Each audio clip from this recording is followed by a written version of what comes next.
Beaucoup de choses aujourd'hui qu'on est en train de vivre est liée directement au signe de la fin des temps.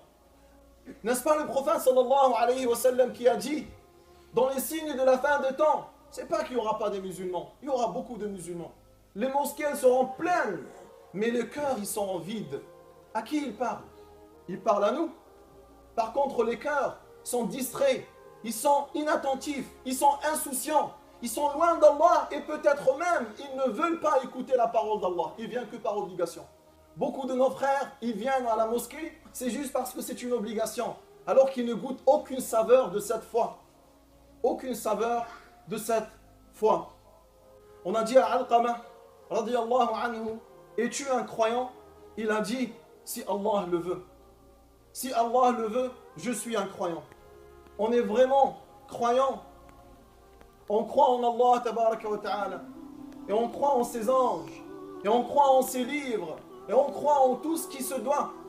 Ou tout ce qu'on doit y croire. Mais on ne sait pas qu'est-ce qu'on est chez Allah tabaraka wa ta'ala. On ne sait pas comment on est vu par Allah tabaraka wa ta'ala. Allah il a dit, ne vous faites pas des éloges. Ne vous faites pas des éloges. Al-mar'ul mu'min la yamdahu nafsah. Le pieux, il ne peut pas se faire des éloges et se voir parmi les premiers ou le premier lui-même. Aujourd'hui, on est loin d'Allah et on se voit proche d'Allah.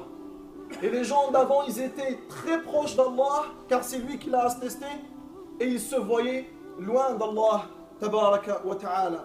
Wa qala subhanahu wa ta'ala, oh Muhammad, n'as-tu pas vu ceux qui ne cessent de se faire des éloges?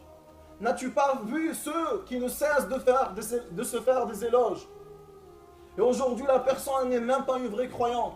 Elle fait juste une seule prière. Ou elle commence à faire la prière, elle pense qu'elle est très proche d'Allah tabaraka wa ta'ala. Walakin mada an salati subh.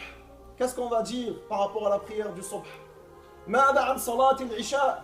Qu'est-ce qu'on va dire dans la salat de l'isha?